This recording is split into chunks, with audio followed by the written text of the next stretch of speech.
Volunteers looking after the brown tabby have been referring to him as Handsome. And unfortunately, Handsome had to have half his tail amputated due to frostbite.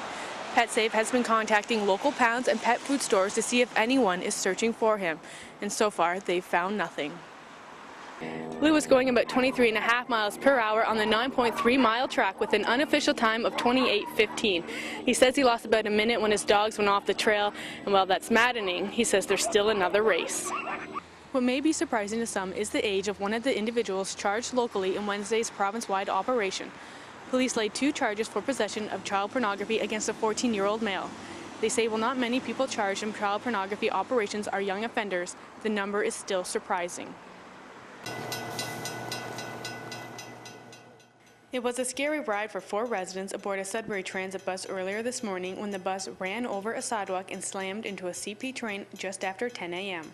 As a result of the investigation, we're able to determine that the operator of the bus suffered head injuries as a result of the accident, and in addition, one of the passengers on the bus also suffered minor injury. Both have been transported to the hospital for the purposes of having their injuries reviewed and have since been released. At this time, police are continuing their investigation and say there were icy road conditions in the area which may have played a role in this collision. Now, currently no charges have been laid, but police would like to remind drivers to reduce their speed when driving under these extremely cold temperatures, as the roads are more slick than usual. Mandy Hargrave, northernlife.ca.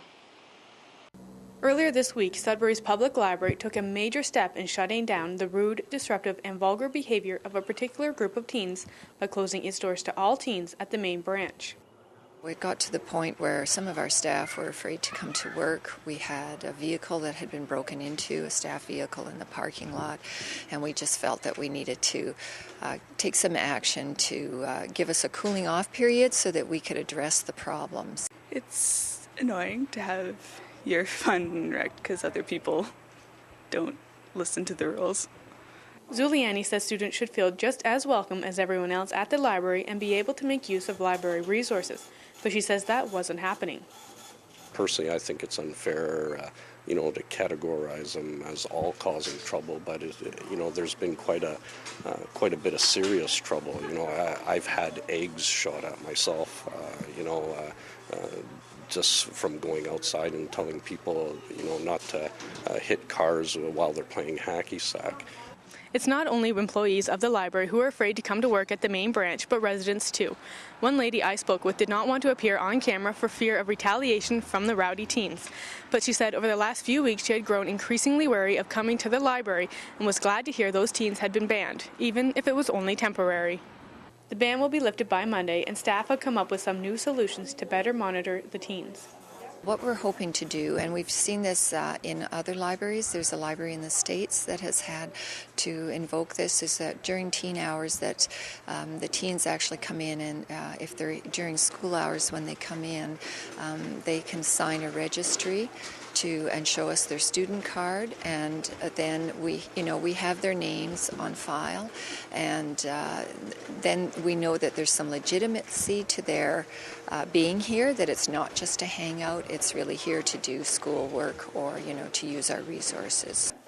Mandy Hargrave, northernlife.ca.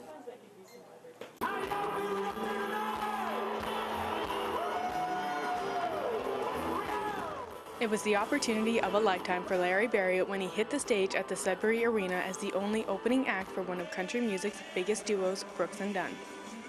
And the crowd loved his performance, whether they were already fans or it was their first time hearing him.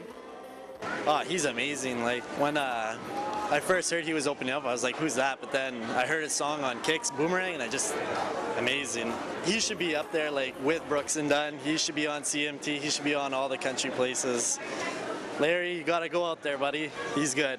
It's heart touching. It's like I said up there, I choke up into the big puppy dog tears and everything, and it's just, I don't know. I mean, it's overwhelming right now. I've been at it for a long time, and it finally, they say it's, you got your shot, and I've been at it. And I don't know. I'm really floored. What a show! What a show! I'm so pumped. At the start of the night, Barriott promised to have the crowd on its feet, even before the big duo came out, and he delivered.